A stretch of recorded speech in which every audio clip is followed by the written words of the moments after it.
আল ইনসাফ টেইলার্স, নিত্য নতুন ডিজাইনের নির্ভরযোগ্য প্রতিষ্ঠান। নাহমাদুহু ওয়া নাস্তাঈনুহু ওয়া নাস্তাগফিরুহু ওয়া নু'মিনু বিহি ওয়া নাতাওয়াক্কালু আলাইহি ওয়া নাউযু বিল্লাহি মিন শুরুরি আনফুসিনা ওয়া মিন সাইয়্যাতি আ'মালিনা। من يهده الله فلا مضل له ومن يضلله فلا هادي له. الذي أرسل رسوله بالهدى ودين الحق ليظهره على الدين كله وكفى بالله شهيدا.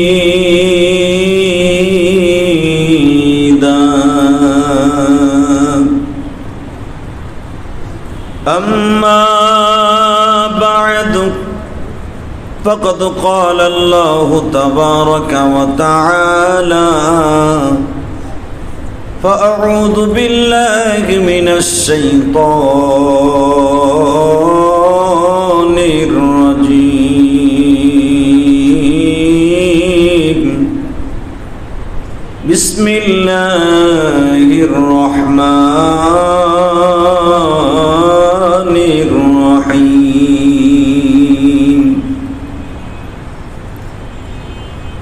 يا أيها الذين آمنوا استعينوا بالصبر والصلاة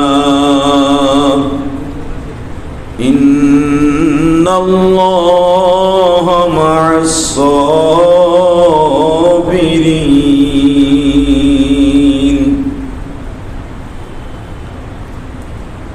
إن الله وملائكته يصلون على النبي يا أيها الذين آمنوا صلوا عليه وسلموا تسليما.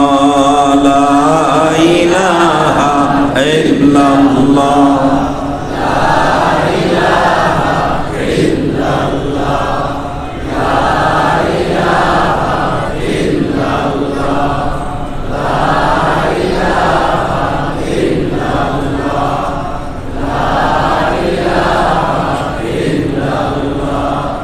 لا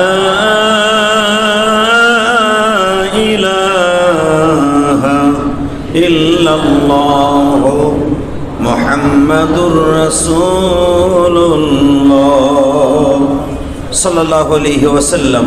الله الله الله الله الله الله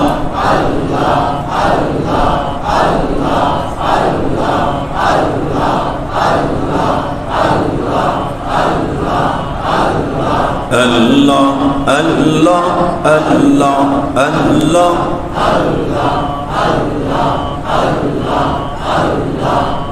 Allah Allah Allah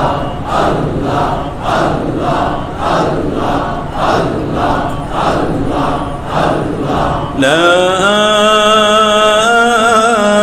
ilaha illallah মুহাম্মাদুর রাসূলুল্লাহ সাল্লাল্লাহু আলাইহি ওয়াসাল্লাম। আল্লাহ যাকিরিন শাকিরিন মুহিব্বিন, আল্লাহর প্রিয় মাহবুব বান্দারা, বীর মুজাহিদ যুবক ভাইরা, ছোট ছোট কচি কাঁচা আমার সোনার মানিকেরা, সম্মানিত উলামা ইকরাম, আজিজ তলাবা, আল্লাহ রাব্বুল আলামিনের দপ্তরে লাখ কোটি শুকরিয়া জ্ঞাপন করছি যেই মহান সত্তা আপনাকে আমাকে এই মহামারীর মধ্যে দিয়েও সুস্থ রেখে আল্লাহর শুকরানা আদায় করার মতো জুমার নামাজ পড়তে আসার, বসার, বয়ান করার এবং শোনার তৌফিক দান করেছেন। ওই মহান সত্তার শুকরিয়া একবার বলি আলহামদুলিল্লাহ। প্রিয় বন্ধুগণ, বিশ্বনবী মুহাম্মদ রাসূলুল্লাহ সাল্লাল্লাহু আলাইহি ওয়াসাল্লামের উম্মত আমরা হতে পেরেছি। আল্লাহ আমাদেরকে মানুষ রূপে প্রেরণ করেছেন। গরু, ছাগল, কুত্তা, বিলাই, শ্রীগল এগুলো আল্লাহ আমাকে বানান নাই, আপনাকে বানান নাই। আল্লাহ ইচ্ছা করলে বানাইতে পারতেন কিনা? আপনাকে আমাকে কুকুরের ঘরে, গরুর ঘরে, বিভিন্ন জীবজন্তুর ঘরে জন্ম দিতে পারতেন, আল্লাহ তা না করে আশরাফুল মাখলুকাত লাকাদ কাররামনা বনি আদম, আল্লাহ বলেন আমি সম্মানিত করে মানুষ বানিয়েছি, ওই ঘরে আমি তোমাদেরকে জন্ম দিয়েছি। আর মানুষের ঘরে জন্ম নিয়ে শুধু আমরা মানুষের ঘরে জন্ম নিলেই তাকে মানুষ বলে না, মানুষের ঘরে জন্ম নিলেই তাকে মুত্তাকি বলে না, ইনসানের ঘরে জন্ম নিলেই তাকে শুয়ার কুত্তা বিলাই বলে না। এমনও মানুষ আছে যেগুলো জানোয়ারের চাইতেও খারাপ, এমনও মানুষ আছে যাদের আমলগুলা এত খারাপ এর চাইতে কুত্তার আমল অনেক ভালো। বিশ্বনবী মুহাম্মদ রাসূলুল্লাহ সাল্লাল্লাহু আলাইহি সাল্লাম বলেছেন, তোমরা যে যে ধর্মের হও না কেন, কারো ধর্মে কেউ আঘাত করে কথা বলা যাবে না। ইদানিং কিছু কিছু নাস্তিকের আবির্ভাব হয়েছে, চুলকানি শুরু হয়েছে। তার ভিতর অশোক কুমার ঘোষ একটা।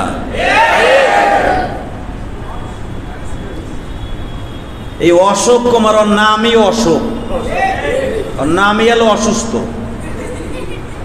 কথা বলেন না কেন?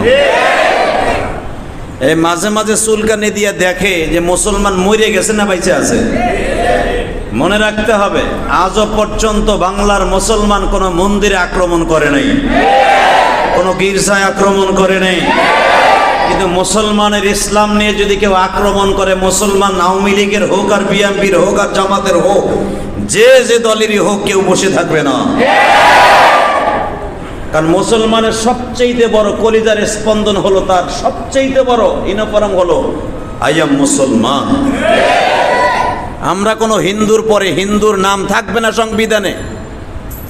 এটা 1957 সাল থেকে এটা হয়ে গেছে, ভারত ভাগাভাগির পরের দিকেই, এবং এরশাদ চাচার আমল থেকে ইসলামী সংবিধান, ইসলাম সংবিধানে থাকবে, এটা হয়ে গেছে পার্লামেন্টের রায়।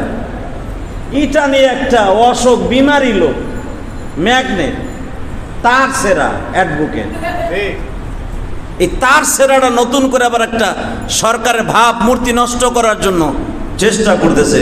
মাননীয় প্রধানমন্ত্রী এবং সরকারকে ধন্যবাদ জানাই। এই সমস্ত বিমারি, অসুখ মশক, এগুলা প্রধানমন্ত্রীর কাছে কুলায় না, সাথে সাথে আউট করে দিয়েছে তার রিট আবেদন খারিজ। যেটা এই দেশে 95% মুসলমান, এই দেশে এই সমস্ত পাগল ছাগলের কথা উত্থাপন করলে এটা মেনে নেওয়া সম্ভব নয়। কি কোন আপনারা ভয় পাইতেছেন নাকি? ভয় পাইলে সব শেষ। এই মেয়ে মুসলমানের সন্তান, ভয় পাও? অশোক, নামই আর অশোক। আর এর আগে আর একটা বদনাম করছে। আমি দেখতেছি বর্তমানে আমাকে এই সরকারের ভাবমূর্তি নষ্ট করার লেগে এই আকাটা জাতি বেশি করতেছে। এই আকাটা জাত কয়েকদিন আগে একটা বদনাম করছে ওসি, ওটার নাম কি? প্রদীপ কুমার, আর এটা অশোক কুমার। এই কুমারের ঘরে জন্ম নিয়ে দেখতেছে এইগুলোই বেশিরভাগ পেঁচামেচি করতেছে। কুমার মুমার সোজা হয়ে যাবা যখন মুসলমানের কুত্তা পিড়ানি খাইবা। এই দেশ থেকে পাকিস্তানির পিড়ে খেদাইছি আমরা, সেই জাতি আমরা। আমরা মুসলমান, কথা ঠিক না বে ঠিক? সব মিনিট দিতে পারবো, কিন্তু মুসলমানের কলিজা আঘাত করলে, তার বিশ্বনবীকে নিয়ে, ইসলাম নিয়ে, কোরআন নিয়ে, মুসলমানিত্ব নিয়ে আঘাত করলে, মুসলমান আর ঘরে বসে থাকবে না, মসজিদে বসে থাকবে না, মুসলমান আর খানকায় বসে থাকবে না। উপযুক্ত জবাব কেমনে দিতে হয়, মানদারের কষা দিয়া, তাও মুসলমানের হাতে আছে। অশোক কুমার, সোজা হয়ে যাও, সোজা হয়ে যাও। যে যে দল করুক না কেন, সংবিধান থেকে মুসলমান নিয়ে কেউ কথা বলবা, ইসলাম নিয়ে কথা বলবা, বিসমিল্লাহ নিয়ে কথা বলবা, এক ফোঁটা বিন্দু মাত্র রক্ত শরীরে থাকতে প্রধানমন্ত্রীর সহ মেনে নেবে না। প্রধানমন্ত্রীর বাবা একজন মুসলমান, প্রধানমন্ত্রীর বোন একজন মুসলমান, তার কলিজার টুকরা সন্তান মুসলমান। সে জন্ম নিয়েছে, তার দাদা, পৈতৃক দাদা পর্যন্ত আমি জানি তার খবর। অতএব এই অশোক মশোক এই অ্যাডভোকেট ফ্যাডভোকেটকে পাগল ছাগল গুলারে এক রিজেক্ট মালের মধ্যে ফেলাই দেওয়া উচিত। এগুলা রিজেক্ট হয়ে গেছে। অনেকদিন অ্যাডভোকেটগিরি করতে করতে এখন মাথার তার ছিঁড়ে গেছে ওর।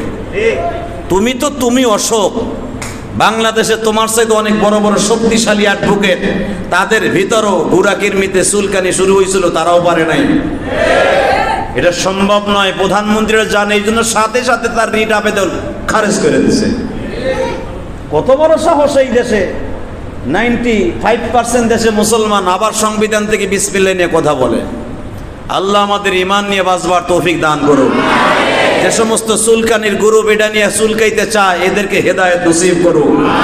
হেদায়েত যদি ওর কপালে না থাকে, যেইটাই নিয়ে চুলকাবে, সে মুসলমান হোক আর বিজাতি হোক, আল্লাহ ওর জবান চিরদিনের জন্য বন্ধ করে দিক। আল্লাহ নিজে বলেছে, ইন্না দীনা ইনদাল্লাহিল ইসলাম। আল্লাহর চয়েসকৃত ধর্ম, লাইককৃত ধর্ম, আল্লাহর মনোনীত ধর্ম এটা মুসলমান, ইসলাম। কথা বলেন না কেন? ইরশাদ সাহেব চলে গেছেন, তার লাইফের যদি কোনো ভালো কাজ করে গিয়ে থাকেন, এটা তিনি করে গেছেন। এবং এটাকে যারা সমর্থন দিয়েছেন, বিগত যত সরকার, এটাকে যারা সমর্থন দিয়ে এখন সংবিধানে বিসমিল্লাহ এবং ইসলাম রেখে দিয়েছেন, ইনশাল্লাহ এদের পর আল্লাহ রহমত নাযিল হবে। কারণ এই দেশ ভাগাভাগি হয়েছে এই ইসলাম নিয়েই। এই দেশ ভাগাভাগি হয়েছে পাকিস্তানের থেকে, ইন্ডিয়ার থেকে, একটা মাত্র কারণ, আমাদের কলিজার এই ইসলাম নিয়ে। আল্লাহ আমাদের তৌফিক দান করুক, সঠিক বুঝ দান করুক, আল্লাহ কবুল করুক। আমি যে মুসলমানের ঘরে জন্ম নিয়েছি, এটা আমার সবচেয়ে বড় পাওনা। খালি মানুষ হইলেই হবে না, মানুষ তো টলি বুশো মানুষ, জর্জ বুশো মানুষ, বারাক ওবামাও মানুষ, পৃথিবীর সব ধর্মের মানুষগুলোই মানুষ, আদম সন্তান, ঠিক না বেটি? কারো ধর্মের পরে আঘাত করা যাবে না, কারো ইবাদতের পরে হস্তক্ষেপ করার অধিকার আপনাকে আল্লাহ দেয় নাই। আবু জেহেল যখন বিশ্বনবীর ইসলামের উপরে আঘাত করেছিল মক্কায়, যখন ক্ষমতায় ছিল মক্কায়, আবু জেহেলের গোষ্ঠী, আবু জেহেলের গোষ্ঠী পার্লামেন্ট তৈরি করলো, যেটাকে দারুন নাদুয়া বলা হয়। আপনি ভাবেননি খালি সংসদ ভবন আমাগো জামানায় আছে, রসুলের যুগে সংসদ ভবন ছিলেন। রসুলের পার্লামেন্ট মক্কায় কায়েম করতে পারেন নাই, রসুল পার্লামেন্ট কায়েম করলেন মদিনায়। আবু জেহেলের বাহিনীর পার্লামেন্ট ছিল দারুন নাদুয়া, যেটাকে বলা হয় বাবে ফাতাহ। যেটা হজ করেছেন আপনারা যারা দেখেছেন, বাবে ফাতাহ, এই গেটটা সব সময় লাগানো থাকে, এই গেটটা ওপেন করা হয় না। কাবা হাতিমের কেবলি বাম পাশে দারুন নাদুয়া, আবু জেহেলের বাড়ির সাফা মারোয়া পাহাড়ের কেবলি বাম পাশে, এখানে একটা ঘর ছিল, সংসদ ছিল তাদের। এটাকে বলা হয়তো দারুন নাদুয়া। যত কুকর্ম, যত ইসলামের বিরুদ্ধে, কোরআনের বিরুদ্ধে, মুসলমানের বিরুদ্ধে যত অপকর্মের পরামর্শ হতো, এই জায়গায় হতো। মুসলমানদেরকে ধরে নেড়ে অত্যাচার করা হতো এই ঘরের মধ্যে। তাদের পার্লামেন্টে রায় হয়ে গেল, মুহাম্মদ ওপেনলি দাওয়াত দিতে পারবে না। মুসলমান শব্দ এটা আমাদের এই মক্কার সংবিধানে চলবে না। আল্লাহ আয়াত নাযিল করলেন, ইন্নাদ দীনা ইনদাল্লাহিল ইসলাম। সুবহানাল্লাহ বললেন না? আপনাকে পক্ষে ওয়াজ করে, আল্লাহ ওয়াজ করতেছে, সুবহানাল্লাহ কইলেন না? আল্লাহ যখন আয়াত নাযিল করলেন, বিশ্বনবী ওরা যাই কিছু বলুক, মুসলমান আমার কাছে দামি ধর্ম, শান্তিপ্রিয় ধর্ম, মুসলমান আমার কাছে চয়েসকৃত ধর্ম, মনোনীত ধর্ম।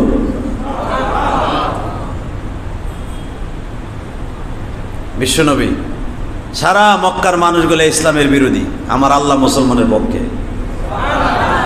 আচ্ছা, আপনি একটাকে ভালো বলবেন, ওটার পক্ষে থাকলেই তো ভালো বলবেন নাকি?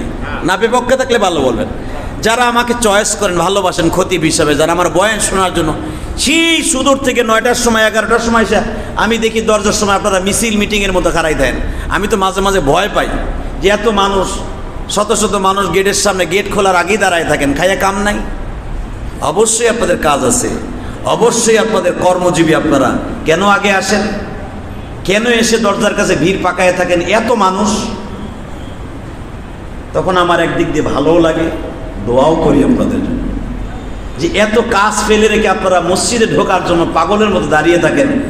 এই দাঁড়ানোটা একদিন কিয়ামতের মাঠে আপনার নাজাতের ওসিলা হয়ে যাবে। এটা আমি ভাবি। আমার ভাইরা, মক্কা নগরীতে দারুন নাদওয়ার সংসদে উপস্থাপন হলো, আবু জেহেল হলো লিডার, পরামর্শদাতা শ্রবণদাতা হলো আবু জেহেল আর উতবা, সাহেবা হলো তাদের পরামর্শ রেজাল্ট ফাইনাল করা লোক।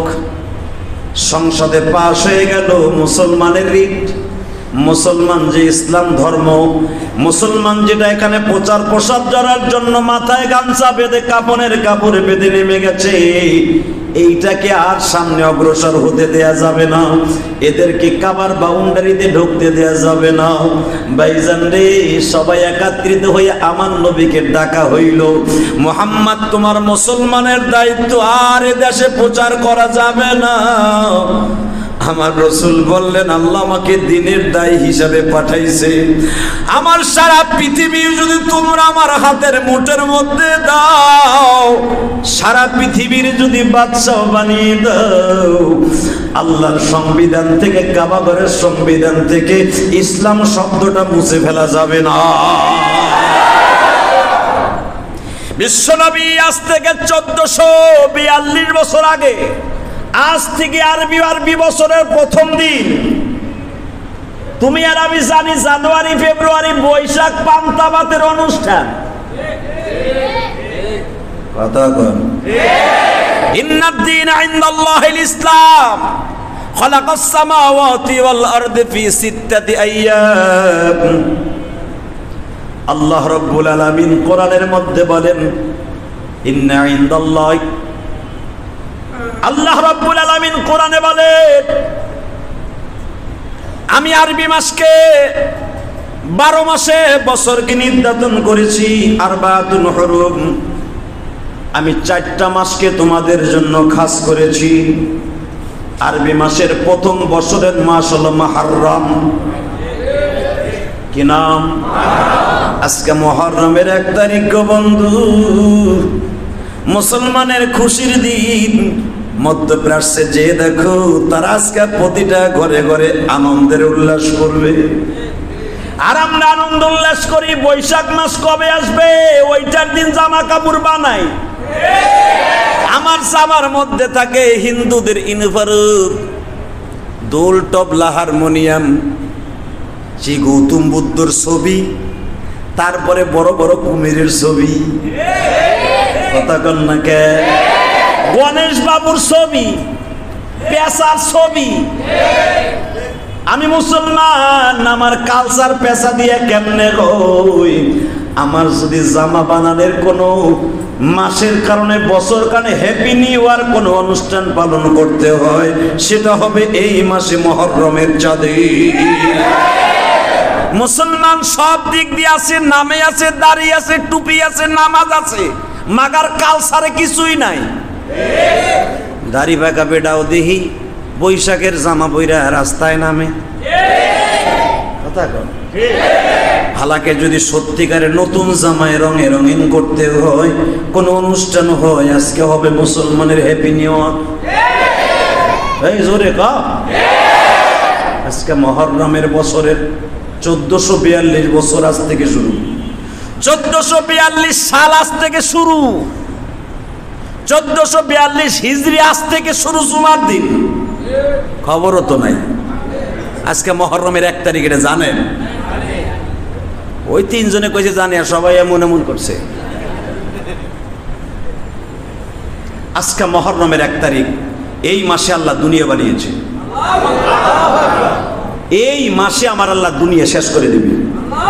রমজান মাসে কিয়ামত হবে না, মুহররমের চাঁদে কিয়ামত হবে। এবং দুনিয়া খালাকাস সামাওয়াতি ওয়াল আরদি ফি সিত্তাতি আইয়াম, আল্লাহ শুক্রবারে দুনিয়া মুহররমের 1 তারিখ বানাবার সিদ্ধান্ত নিয়েছে। 6 তারিখ দুনিয়া কমপ্লিট করেছে, সুবহানাল্লাহ বলেন। আর এক রাওয়ায়াত আছে 10 তারিখ আল্লাহ দুনিয়া বানাবার সিদ্ধান্ত নিয়েছে। 6 দিনে আল্লাহ দুনিয়া বানাইছে। শুক্রবারে সিদ্ধান্ত নিয়েছে, শনিবার থেকে আল্লাহ দুনিয়া বানানো শুরু করছে,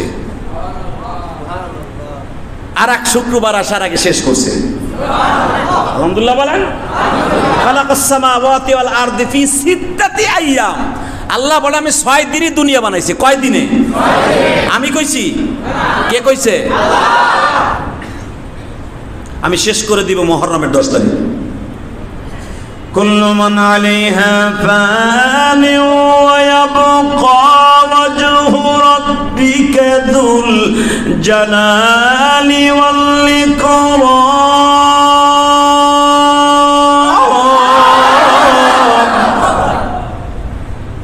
فبأي آلاء ربكما تكذبان। আমি আদর করে দুনিয়া বানাইছি,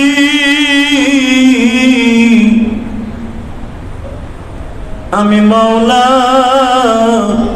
6 দিনে দুনিয়া বানাইছি, আমি শেষ করে দিব মাত্র 1টা সেকেন্ডে। আমি আল্লাহ দুনিয়া শেষ করতে কোনো সময় লাগাবো না। ইসরাফিলকে বলবো কুল্লু মান আলাইহা ফান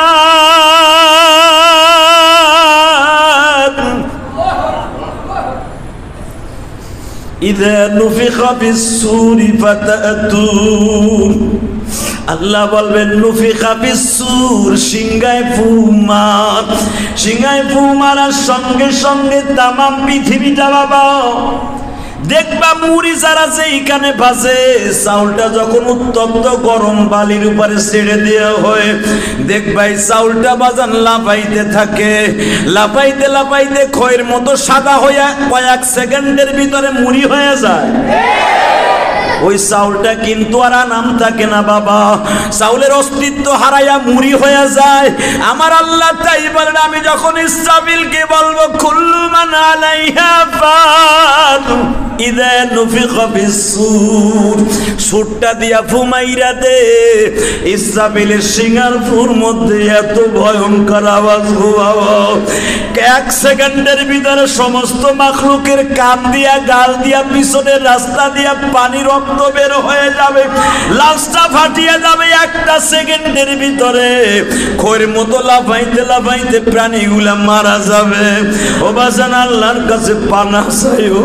এই মুহররম আসলে নবী বেশি বেশি কাঁদতেন আর বলতেন মালিক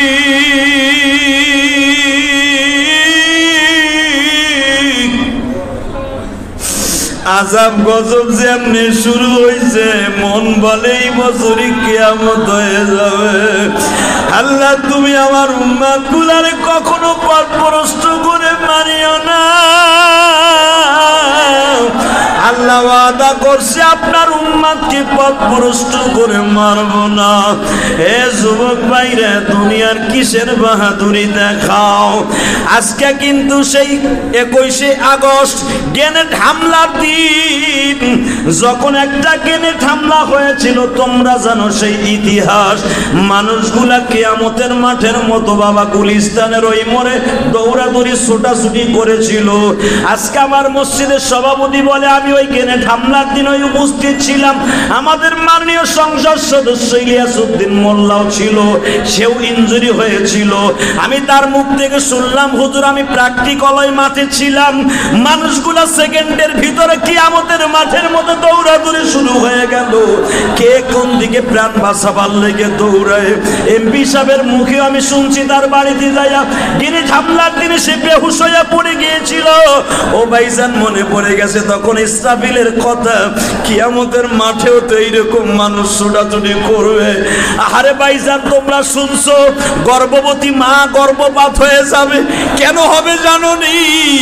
ইসরাফিলের সিংহের আওয়াজ এত ভয়ঙ্কর হবে, মহিলার কখন ডেলিভারি হয়ে যাবে কোনো মহিলাও জানবে না। প্রস্রাব বেদনা শুরু কখন হবে মহিলা জানবে না।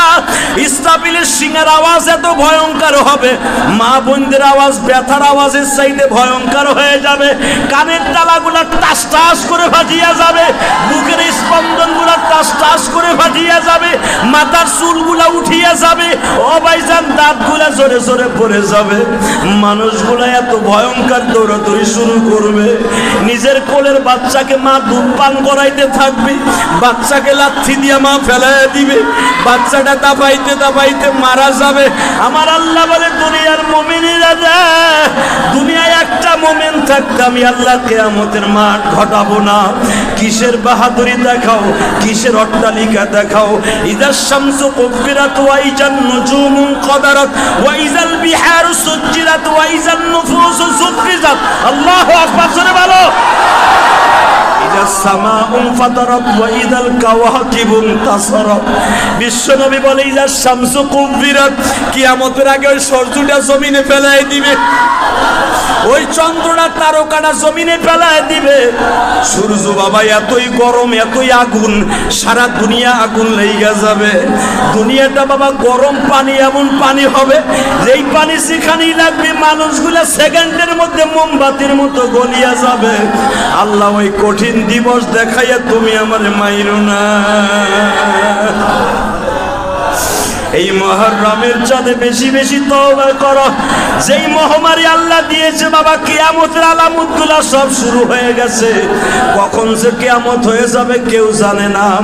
আল্লাহ রাব্বুল আলামিন বলেন, তোমাদের যে যতই শক্তিশালী তোমরা বিল্ডিং করো না কেন, ইজা শামসু কুব্বিরাত ওয়া ইজান নুজুমু কদারাত, আরে পাহাড়গুলো বাবা তুলার মতো উঠতে থাকবে।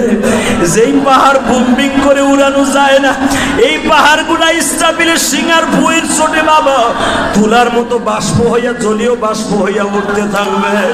আমার নবী যখন এই আয়াতগুলা তেলাওয়াত করতেন নামাজের মধ্যে, আমার নবী চিল্লাইতেন আর বলতেন, মালিক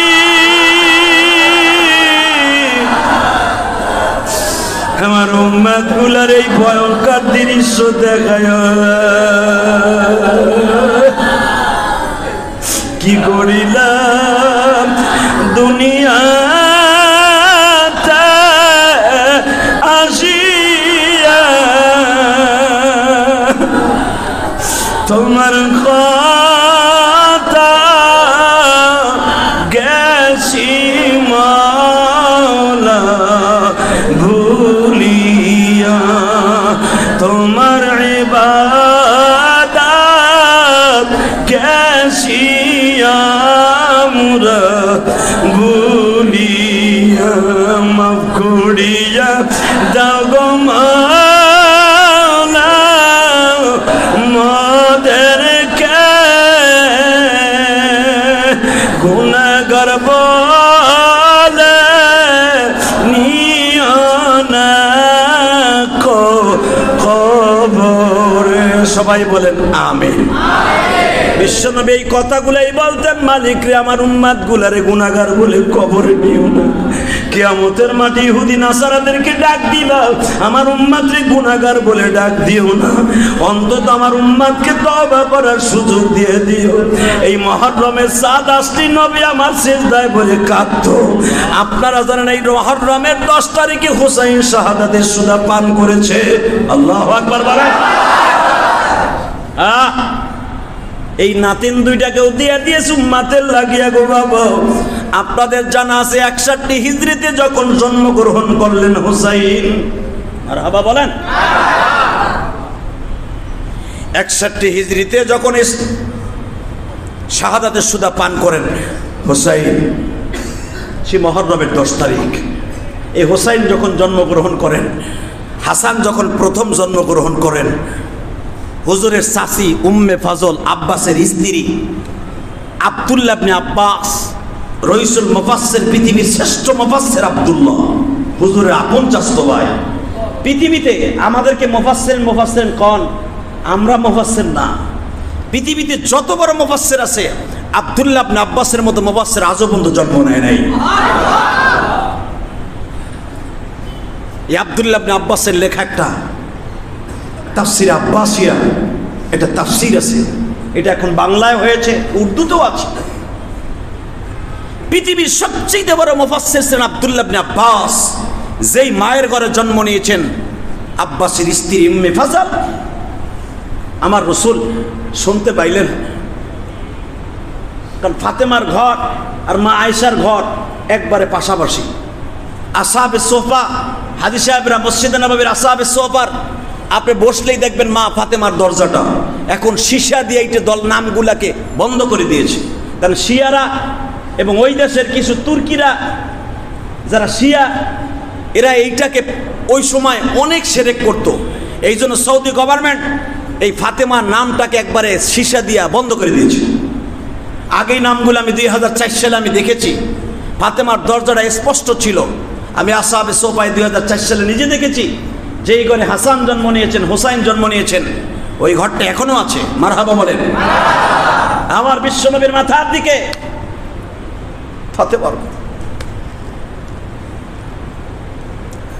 ফাতেমার ঘরের কেবলি ওয়ালের সাথে যেখানে আপনারা নামাজ পড়েন, মা আয়েশার হুজরার কেবলি বাম পাশে বসে আমার নবী ওয়ালের সাথে কান লাগাই দিয়ে বয়ে রয়েছে, যে আমার ফাতেমার প্রসব বেদনার আওয়াজ আমার কানে আসে কিনা। এর দ্বারা বোঝা যায় বাবার কাছে মেয়েরা কত দামি। ফাতেমাকে সকালে আমার নবী বলে গেছে, মারে আমি আল্লাহর কাছ থেকে কন্ট্যাক্ট লইছি, মা আমার মনে হয় তোর কোনো কষ্ট হইব না। আমি জানি তোরে কম বয়সে বিয়ে দিছি মা, 14 বছর বয়সে তোরে বিয়ে দিছি, 13 বছর শেষ হয়ে 14 বছরে পড়ছে, আলীর সাথে তোরে বিয়ে দিছি মা, আমি ঠকি নাই। এই মক্কা মদিনার অনেক বড় বড় সাহাবীরা তোরে বিয়ে করতে চাইছিল, আমি দেই নাই। আমার আলীরে খুব চয়েস করে আমি তোর সাথে বিয়ে দিছি মা। কারণ কি জানোস, এই আলীর মার হাতের খাবার খাইয়া আমি আজকে নবী হইছি। 8 বছর বয়সে আলীর মার হাতের গোসল নিয়া আমি নবী হইছি। হে মা, এই আলীর মা আমাকে জীবনে কোনোদিন আমাকে খাবার তুলে না দিয়া আলীর ভাই বোন কাউকে খাবার দিত না। আলীরা 6 ভাই ছিল মা, 6টা ভাই। আলীর তখন অস্তিত্ব ছিল না রে মাই। আমি নবী হওয়ার পরেও আলীর মা আমার বাসায় খাবার না দিয়া, খাদিজার বাড়িতে খাবার না দিয়া আলীর মা মুখে খাবার দিত না। বিবাহের আগ পর্যন্ত মা আমি আলীর মায়ের হাতের খাবার খেয়েছি। আমি আমার চাচা আবু তালেবকে বাপ বলেছি। এই আলীর কাছে আমি অনেক ঋণী রে মা। আমি আলীকে এত কেন ভালোবাসি জানোস মা, আমি যেই খাটে বড় হয়েছি ওই খাটে আমার আলীও বড় হয়েছে। মা অনেক বড় বড় সাহাবীরা তোরে বিয়ে করতে চাইছিল মা, আমি বিয়ে দেই নাই। এই মদিনার বড় বড় শিল্পপতির ছেলেরা, শিল্পপতিরা তোরে বিয়ে করতে চাইছে মা, আমি তাদের কাছে দেই নাই। আমি একটা গরিব, যার ঘরে একবেলা খাওন পাক হলে পরের বেলা আমার বাসার থেকে যায়। এখনো পর্যন্ত আলী একটা বালিশ কেনার টাকা নাই। আমি যে ব্যাপার, আমার ফাতেমারে যেই উপঢৌকুন যৌতুক হিসাবে আমি নবী দিয়েছি, যৌতুক ইউজ করা যাবে না, হাদিয়া হিসাবে আমি ফাতেমাকে 2টা বালিশ, একটা কোল বালিশ, একটা মাটির ঘড়া কলসি, একটা জাতা, একটা পাটা, একটা পুতা, একটা কাঠের খাট, দড়ি দিয়ে বানানো তার বিছনা, তার ছাউনি হলো খেজুরের ডাবগা। মা এই খাটগুলা তোরে যা দিছি তাই তো আছে। আমার আলী নতুন করে কেনার মতো এবিলিটি নাই। ইচ্ছা করলে তোর স্বর্ণের খাটে ঘুমানোর এমন ছেলে এই মদিনায় আছে, তোর বিয়ে করার প্রস্তাব দিয়েছে মা। তোর বিয়ে করার জন্য হাজার হাজার প্রস্তাব আমি মোহাম্মদের কাছে আছে। ইহুদির ছেলেরাও তোরে বিয়ে করতে দিচ্ছে মা। আমি কারো কাছে দেই নাই, এমন একজনের কাছে দিছি যার বেডিং থাকতো মদিনার মসজিদের উপরে। আমার বাসায় পাক হলে আলী খাইতো, তা না হলে মদিনার পাথরগুলা বেঁকে বুকের মধ্যে নিয়ে আলী ঘুমাইতো। মা আমি গরিব, আমি গরিবের কাছে বিয়ে দিছি, শিল্পপতির কাছে দেই নাই। আর আমরা শিল্পপতিরা চিন্তা করি মাইয়া বিয়ে দিব আমার সাথে বড় লোকের কাছে। তোমার মাইয়ারে মাইরা গাইছা গুলছা ফাটাইয়া দাঁত 3টা ফেলাইয়া 3 মাস পরে তালাক দিয়ে ছেড়ে দিব। তুমি হারে করবা কি? তোমার চাইতে হেবেটা পয়সার মালিক। তোমার মেয়েরে সারার লাগা কাবিনে লেখা ছিল 10 লাখ, তোমার মাইয়ের 11 লাখ দিয়ে ছেড়ে দিব। কি করবা তুমি তারে? এই জন্য বিশ্বনবী বলেছে তুমি যেরকম ভাবে নিসার দিকে তাকায় বিয়ে করবা, অন্তত শান্তির ব্যবস্থা আল্লাহ করে দিবে। মা আমার একটা মেয়েকে শিল্পপতি ছেলের কাছে বিয়ে দেয়নি, শিল্পপতি ছেলের কাছে দিছিলাম মক্কায় আমার ইসলাম, আমার নবুয়তি পাওয়ার আগে উতবা সাহেবের কাছে দিয়েছিলাম, উতবা আর উতাইবার কাছে, মা দিয়েছিলাম শিল্পপতির পোলার কাছে। হ্যাঁ মা, জায়নাব আর রুকাইয়া দিছিলাম রে মা। তুই তো ছোট্ট ছিলি, তোর মনে নাই? তোর বোন দুইটারে সকাল বিকাল 3 বেলা মারত। শিল্পপতির ছেলেরা তোর এই বড় বোন দুইটাকে এমন মার দিত, একদিন আমি বলতে, কাবা ঘর ধরে বলতে বাধ্য হয়েছিলাম, আল্লাহ আমার জয়নাব আমার জীবনের প্রথম কলিজা, আমার মেয়ে জয়নাবকে যে মাইরে এইভাবে গালগুল ফাটাই দিয়েছে, আল্লাহ তাকে যেভাবে বাঘের মতো ছিঁড়ে ফিরে মেরেছে, কারণ এই জয়নাবকে উতবা এমনভাবে মেরেছিল, উতবা আর উতাইবা 2 ভাই, যে জয়নাবের এই কাপড়ের নিচে কোলবালিশের মতো উঁচা হয়ে গিয়েছিল। খাদিজা দেখার পরে ধা ধা করে কাঁদতেছে আর বলতেছে, আপনি বলে নবী, আপনি নবী, মেয়েদের কাছে কিসের নবী? আপনি কি পারেন না এই বেঈমানগুলোর বিরুদ্ধে বড় বড় লিডারদের কাছে একটা নালিশ করতে? বিশ্বনবী বলেছিল, খাদিজা রে, তুমি মা, সন্তানের দরদ তোমার অন্তরে আছে বিধায় একটু হার্ড লাইনে চলে গেছো। খাদিজা রে, দুনিয়ার কোন আদালতে আমি এদের বিরুদ্ধে বিচার দিব না। এদেরকে যে বানিয়েছে বিশ্ব মানবতা মাখলুকের যিনি মালিক, ওই রবের আদালতে আমি এদের বিরুদ্ধে নালিশ করব। আপনারা জানেন হাদিস কানা, এটা বানানো কথা নয়। বিশ্বনবী জায়নাব আর রুকাইয়ার মায়ের সহ্য করতে না পেরে কাবা ঘরের গিলাফ ধরে আল্লাহর কাছে ডাক দিছে, মালিক আমার জায়নাবকে আমি বুকে নিয়ে মানুষ করছি, আমার জায়নাব প্রথম জন্মগ্রহণ করার পরে আমার জায়নাবের এমন কোন জায়গা নাই, মুখের এমন কোন জায়গা নাই, কপালের এমন কোন জায়গা নাই আমি নবী চুমা দেই নাই। আমি দেখতেছি আমার জায়নাবের ঠোঁটটা ভাগ করে দিছে মারিয়া, বোতলের ভিতরে গরম পানি ঢুকাই আমার জয়নাবরে বলে রাত ভর পিটাইছে। আমার জয়নাবকে চাবুক দিয়া পিটাই আমার জয়নাবকে বেহুশ করে ফেলছে। জয়নাবকে হাত পাও বাইন্দা আমার ঘরের বারিন্দায় ফেলাই দিয়ে যায়, বলে তোর বাবা যদি নবুয়তি যেদিন ছাড়বে সেদিন তোদেরকে নিব, আর তোর বাবার নবুয়তির দাওয়াত বাদ দেওয়ার আগ পর্যন্ত তোদের 2 বোনকে তালাক দিয়ে গেলাম। নবীর মেয়েদেরকে যখন তালাক দিছে উতবা উতাইবা, বিশ্ব নবী সহ্য করতে পারে নাই, একটা দৌড় দিয়ে আল্লাহর পার্লামেন্টে নালিশ করে দিছে, মালিক ও দুনিয়ার মালিক, আমার খাদিজা কয় দুনিয়ার মানুষের কাছে নালিশ করতে, আবু জেহেলের কাছে নালিশ করলে আবু জেহেল বলবে তুমি কালেমার দাওয়াত বাদ দাও। আমার চাচা আবু তালেবের কাছে বললে যদি বলি আপনার ছেলেরা এইভাবে মারছে, আমার চাচা বলবে কালেমার দাওয়াত বাদ দাও। তুমি তো আমার মনোনীত ধর্ম ইসলামের দাওয়াত দেওয়ার জন্য দুনিয়ায় প্রেরণ করছো, আমি দুনিয়ার কোনো পার্লামেন্টে নালিশ করলাম না, তোমার কাছে রেখে গেলাম। আপনারা জানেন আর উতবা উতাইবার মৃত্যু বাবা বাঘের হাতে হয়েছে, কেন হয়েছে জানেন? নবীর বরদোয়া সেদিন পড়িয়ে গেছে, বেঈমানগুলার আর রক্ষা না। এ যুবকরা খবরদার মনে রাখিস, যারা বিয়া শাদী করছো রমলা নারীদের গায়ে হাত দিস না। বিশ্বনবীরা প্রমাণ করে দিয়েছে, আমি নবী যেরকম আমার মেয়ের মাইটটা সহ্য করতে পারি নাই, দুনিয়ার কোন বাবা তার মেয়ের গায়ে জামাইয়ের হাতের মায়ের সহ্য করতে পারে না। আজকে একটা পরের মেয়েকে শ্বশুর শাশুড়ি ননদেরা মিলিয়া বাবা সিট দিয়ে জ্বালায় দেয়, জামাই আর শাশুড়ি মিলিয়া মেয়েটারে যেইভাবে প্রহার করো মারো, তুমি কি জানো এই মেয়েটারে লালন পালন করতে বাবার কলিজা ছিঁড়ে গেছে। বিশ্বনবী সহ্য করতে পারে নাই, তাহলে বুঝিয়ে দাও কত কষ্ট বাবাদের অন্তরে। শুধু আমি তোমাদের বলবো যুবক রে, যৌতুক নিয়ে বিয়া করিস না। বিবাহের পরে ধলা হোক কালো হোক, তোর নসিবে ছিল যেটা এটাই হয়েছে, কোনোদিন তারে খোটা দিয়ে কষ্ট নিস না। শ্বশুর বাড়ির পরে চাপ প্রয়োগ করিস না। তুই যদি শ্বশুর বাড়ির পরে চাপ প্রয়োগ করস, মনে রাখবি তুই যদি এই মেয়েটাকে মারবি একটা, তুই জন্ম মেয়ে দেওয়ার পরে তোর মেয়ে মার খাবে 10টা। তখন বুঝবি মেয়ের গায়ে হাত দিলে বাবার অন্তরে কত কষ্ট। বিশ্বনবীরা প্রমাণ করে দিয়ে গেছে, মেয়েদের মায়ের সহ্য করতে না পারে বরদোয়া দিছে নবী, কিন্তু কাউরে জীবনে বরদোয়া দেয় নাই। এই দুইজনেই প্রথম বরদোয়া দিছে। আল্লাহ বেঈমান দুইটারে তুমি বাঘের হাতে মৃত্যু দাও, বেশি দিন যায় নাই, মাত্র 1 সপ্তাহের ভিতরে বেঈমান দুইটা ফাইনাল। আল্লাহু আকবার।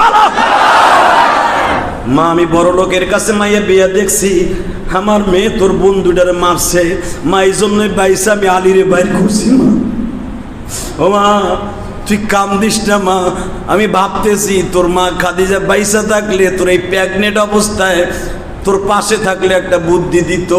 মেয়েদের প্রথম বাচ্চা হইলে তাদের অনেক কষ্ট হয় মা, তুই চিন্তা করিস না।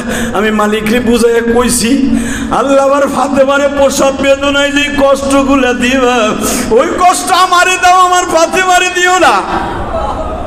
আমার ফাতেমা ছোট্ট মায়া 14 বছর বয়সে বাচ্চা জন্ম দিতে যাচ্ছে। আল্লাহ তুমি আমার ফাতেমারে কষ্ট দিও না। মা আমি আল্লাহকে বলছি, মা তোর কষ্ট হবে না বাজান রে। তারপরেও দেখেন নবী আমার কি করে। হাসান জন্মের সময় ফাতেমার প্রসব বেদনা শুরু হয়ে গেছে। উম্মে ফাজিল হুজুরের চাচি ধরনী দৌড়াইয়া গেছে, ফাতেমা তোমার অবস্থা কি? নবী দৌড়াইয়া গেছে, ও চাচি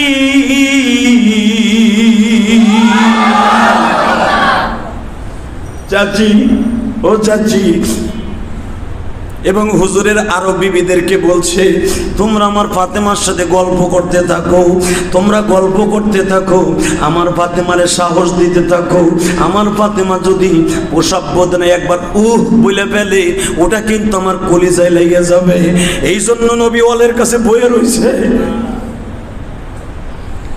আপনারা জানেন জন্ম দেওয়ার সঙ্গে সঙ্গে হাসান যখন জন্মগ্রহণ করলেন, সাথে সাথে একটা সাদা রুমালে পেঁচাইয়া উম্মে ফাজল ওই রক্ত মাখা অবস্থায়, হাদিসে প্রমাণ, রক্ত মাখা অবস্থায় সাদা রুমালে পেঁচাইয়া উম্মে ফাজল ফাতেমার থেকে আলাদা করিয়া নারীটা কাটিয়া সবে মাত্র সুতা দিয়ে বাঁধে নবীর কাছে নিয়ে আসছে। ওই রক্ত কিন্তু এখনো হাসানের গায়ে। নবী আমার ওই রক্ত মাখা অবস্থায় ঠোঁটের সাথে ঠোঁট লাগায় বলে, ও আলী, তাহলে তুমি আমার কথা শুনছো? আল্লাহ জাযাকাল্লাহ, আল্লাহ আমার ফাতেমার পরে জাযাকাল্লাহ হামদান কাসীরান তাইয়িবান মুবারাকান ফিহি। আল্লাহ হাজারো প্রশংসা তোমার। আদম আমার ফাতেমার প্রসব বেদনার কোনো আওয়াজ আমি নবী শুনি নাই। বাজান রে, হাসানের নবী পাগলের মতো চুমানো শুরু করছে। হযরতে উম্মে ফাজল বলেন, আমি যদি হাসানের জায়গায় হইতাম না জানি আমি কত দামি হয়ে যাইতাম। হযরত ওমর দাঁড়িয়ে আছে, আবু বকর দাঁড়িয়ে আছে, আলীও পাশে দাঁড়িয়ে আছে। নবী আমার হাসান রে সুমাইয়ার বলে, আলী রে, জান্নাতের দুলালের জন্ম হয়েছে। দুনিয়া আজও পর্যন্ত যেই নামটা ইউজ করা হয় নাই, আমি আমার কলিজার টুকরার নাতির সেই নামটা রাখবো হাসান। এর আগে দুনিয়ার কোন নাম হাসান রাখা হয় নাই। কি মনে করলা তুমি?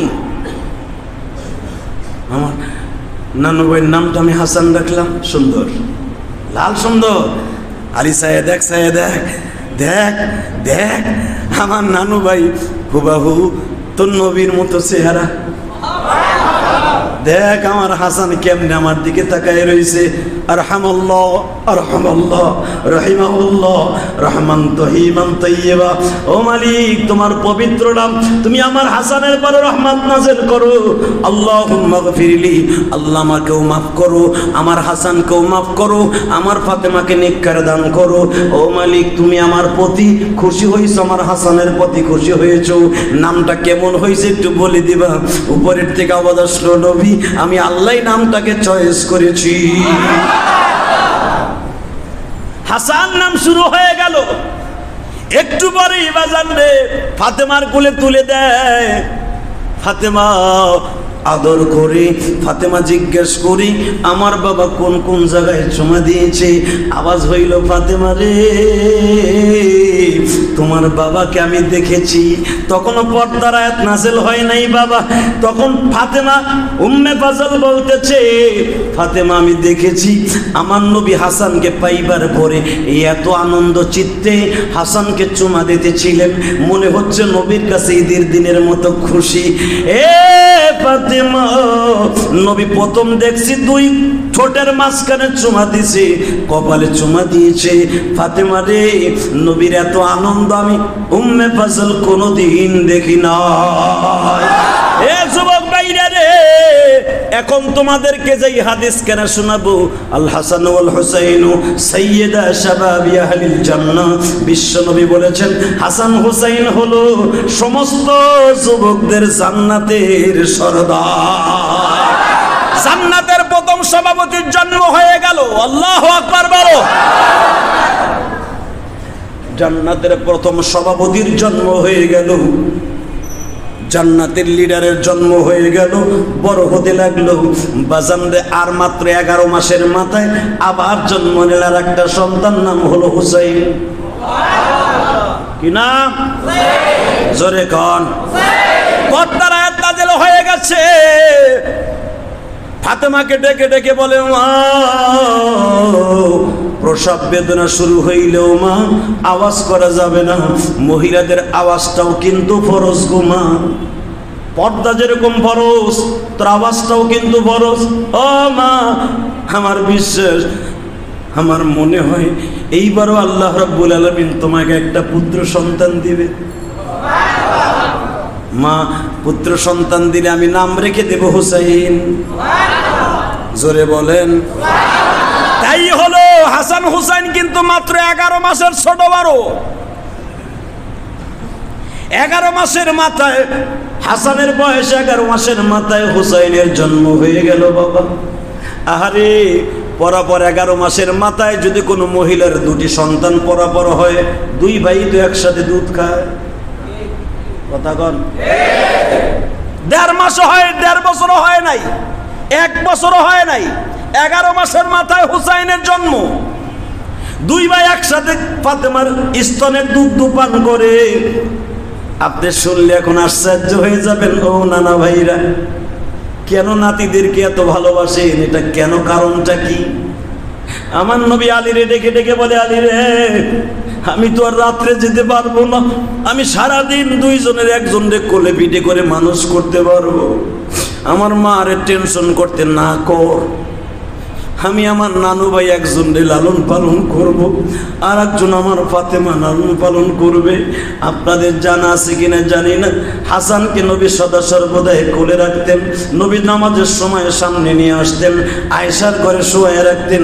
নবী যত সময় কোলে রাখতেন, হাসানের জবান দিয়ে কোনোদিন একটা কষ্টের ক্ষুধার কোনো কষ্টের কান্না বের হয় নাই। যখনই হুসাইনের দুগ্ধ পান করা কমপ্লিট হইতো, হুসাইনকে আবার মার কোলে দিয়ে হাসানকে দিত। যখন দেখতো হুসাইনের টাইমটা বেশি হয়ে গেছে, হাসানের দুগ্ধ পান করার টাইম এসে গেছে, নবী ভাবতেন মা আমার ঘুমাচ্ছে, এখন দুইজনের একজনকেও কষ্ট দেয়া যাবে না। আপনি শুনলে আশ্চর্য হয়ে যাবেন, আমার নবীর জিহ্বার মধ্যে, এই শাহাদাত আঙ্গুলের মধ্যে কত বরকত গো বাবা। যখনই দেখতেন হাসান কানবে দুধের লাগিয়া, আমার নবীর জিহ্বাটা হাসান হুসাইনের গালের মধ্যে দিয়ে দিতে। ও ভাইরা, কয়েক সেকেন্ডের ভিতরে হাসান হুসাইনের কান্না বন্ধ। সারাদিন নবী আমার এভাবে রাখতেন। যুদ্ধের ময়দানে নবী যখন যাইতেন, যুদ্ধের মাঠে যে আলীকে বলতেন, আলী রে তুই তাড়াতাড়ি যা, আমার মার খুব কষ্ট হচ্ছে, পিটি পিটি 2টা বাচ্চা, তুই যা, তোর যাইতেই না, তুই যা। এভাবে নবী যখন দেখলেন হাসান হুসাইন বড় হচ্ছে, বাজানরে দুই ভাই, হাসান আগে দুগ্ধ পান ছেড়ে দিলেন, হুসাইন এখনো দুধের টাইম আছে। আল্লাহর কুদরত বোঝা যায় না গো ভাই। নবী আল্লাহকে বললেন, নবী আল্লাহ রাব্বুল আলামিনের কাছে পারমিশন চাইলেন, ও মালিক আমার হাসান হুসাইন কলিজার টুকরা, তোমারও তো কলিজার টুকরা, মালিক আমার হাসান হুসাইনের জন্য জানো আল বুজাতু বুজআতুম মিন্নি, আল ফাতিমাতু বুজআতুম মিন্নি।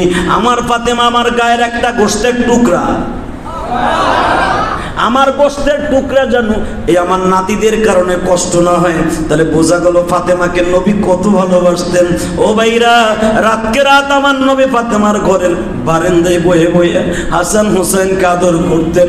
ও দোস্ত ভাইরা, যখন হাসান হুসাইন বড় হয়ে যাবে, এ ভাইরা হাসানের বয়স যখন 8 বছর 11 মাসের ছোট, অর্থাৎ 7 বছর 1 মাস যখন হুসাইনের বয়স, হঠাৎ করে আওয়াজ হয়ে গেল, সারা পৃথিবী অন্ধকার করে দিয়া নবী আমার মদিনার মাটির নিচে ঘুমাইব। আপনারা জানেন কিনা জানি না, হুসাইনের বয়স যখন 3 বছর, হাসানের বয়স 4 বছর হইতে মাত্র 1 মাস বাকি, জিব্রাইল নবীর কানে আসলেন। আর এক রাওয়ায়াত আসছে হোসাইন জন্মের পরেই জিব্রাইল নবীর কাছে আসলেন। ঠিকই একই রূপে হাসান যেমনে একটা সাদা কাপড়ের ভিতরে জড়াইয়া জন্মের রক্তের সাথে সাথেই নবীর কোলে দিছে, হোসাইনকেও একই সূরাতে নবীর কোলে দিছে। আল্লাহুম্মা আরহাম, আল্লাহুম্মা আরহাম, আল্লাহুম্মা গফিরলি, আল্লাহুম্মা গফিরলি উম্মতি, আল্লাহুম্মা আরহাম হাসান ও হোসাইন। মারহাবা বলেন। আল্লাহ দুইজনের উপর রহমত নাযিল করো। নবী দোয়া করতেছে যায় নামাজে মসজিদে নববীর ভিতরে বসে। ইন দি মিন টাইমে জিব্রাইল হাজির, একটা সাদা কাগজের মধ্যে নবীর হাতে স্লিপ ধরায় দিয়েছে। নবী গো, 2 নাতিরে পাইয়া খুব খুশি হইছেন গো নবী, কিন্তু আমার মনটা চায় নাই আপনার এই স্লিপটা দিতে। আল্লাহ দিতে বলেছে তাই দিচ্ছি। নবী স্লিপটা পাইলে আপনি কষ্ট পাবেন আমি জানি। জিব্রাইল রে, কষ্টের কোনো স্লিপ আমার কাছে দিও না, জীবনে বহুত কষ্ট সহ্য করছি। নবী কিছু করার নাই, আল্লাহর পারমিশন। কি লেখা আছে স্লিপে? জিব্রাইল তুমি নিজেই পড়িয়া শোনাও, আমি তো লিখতেও জানি না পড়তেও জানি না, এই জন্য নবীকে উম্মি বলা হয়। আমার নবী লিখতেও জানতেন না, পড়তেও জানতেন না। জিব্রাইল তুমি পড়িয়া শোনাও। স্লিপের মধ্যে লেখা, যাদের 2 জনকে নিয়ে আপনি এত খুশির আনন্দে চিত্তে এত সুন্দর খুশি হয়েছেন, একজন বেঈমানদের হাতে এই অবস্থায় মৃত্যুবরণ করবে। আর যাকে নিয়ে এখন আপনি আদর করতেছেন, আল্লাহুম্মা আরহাম বলে আপনি দোয়া করতেছেন, নবী গো, এই হোসাইন কিন্তু কারবালা নামক প্রান্তরে ইরাকের জমিনে সেই ফালুজা শহরে শহীদ হয়ে যাবে। নবী আমার বললে, কি বললা, কি বললা? জন্মের সাথে সাথে তুমি আমার কলিজা আঘাত করে দিলা। আমি এত আনন্দ চিত্তে 2 জনকে আদর করতেছিলাম, এ কি বললা তুমি? নবী গো, বললাম আল্লাহর অর্ডার, আপনার কালেমার জন্য, আপনার দ্বীনের জন্য 2/2 কোয়ালিটিতে শাহাদাতের সুদা পান করবে। নবী আমার চাদর দিয়ে চোখ মুছতে মুছতে হাসান হুসাইনকে ফাতেমার করে দিয়া সিজদায় বসে কান্দে গো। ফাতেমা জিজ্ঞেস করে, বাবা গো, আমার হাসান কি তোমার কোলে প্রস্রাব করে দিয়েছে এই জন্য কাঁদো? তোমারে কি কষ্ট দিছে? না রে মা, না, কোনো কষ্ট দেয় নাই মা, আমি আনন্দের কারণে কাঁদতেছি গো মা, আমি খুব আনন্দিত মা। আমার 2টা কলিজার টুকরা 2টা আল্লাহ রাস্তায় কাজ করবে। ফাতেমা বিশ্বনবী যতদিন পর্যন্ত জীবিত ছিলেন এই কথাগুলা বাবা মৃত্যুর আগ পর্যন্ত ফাতেমাকে বলে নাই, নবীর অন্তরে লালন করে রেখে দিয়েছে। কারণ আমার ফাতেমা সহ্য করতে পারবে না, আমি নবী সহ্য করলেও ফাতেমা সহ্য করতে পারবে না। মৃত্যুর মাত্র 1 দিন আগে নবী ফাতেমারে ডেকে ডেকে বলে, মা তুই কি কষ্ট পাবি মা? না আব্বা, আমি তো তোমারই মেয়ে, কোনো কষ্ট আমি পাবো না, তুমি বলো। মৃত্যুর 1 দিন আগে যখন বললেন, ফাতেমা রে মা, তুই কষ্ট নিস না গো মা, আমি তোর কাছে একটা শিশি দিয়ে গেলাম, এই শিশির মধ্যে কতগুলো পাথর আছে মা, এই পাথরগুলা জিব্রাইলের দেয়া। বাবা এই পাথরগুলো দেখছি তুমি সদা সর্বদাই কাছে রাখতা, যত্ন করে রাখতা, কারণ কি মা তুই ইন্তেকালের পরে আয়েশার কাছে দিয়ে যাবি। আয়েশাকে ওসিয়ত করা আছে, আমার যেই বিবি নেক্সটে মৃত্যুবরণ করবে ওই বিবির কাছে যেন এই শিশিটা পৌঁছে যায়। ও মা, এই শিশির মধ্যে যেই পাথরের কণাগুলি আছে, এই পাথরের কণাগুলি যেদিন রক্তে পরিণত হয়ে যাবে মা, সেদিন তোর কলিজার টুকরা হুসাইন কারবালা নামক প্রান্তরে শাহাদাতের সুধা পান করবে।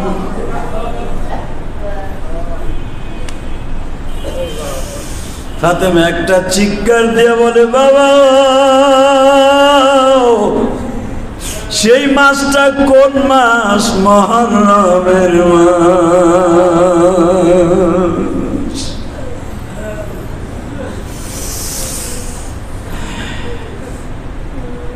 ভাইজান রে, সেই বেদনাদায়ক মাস, এই মাস ফাতেমা যতদিন পর্যন্ত এই খবর শুনছে, এরপরে তো বাবার মুহররম পর্যন্ত ফাতেমা পায় নাই।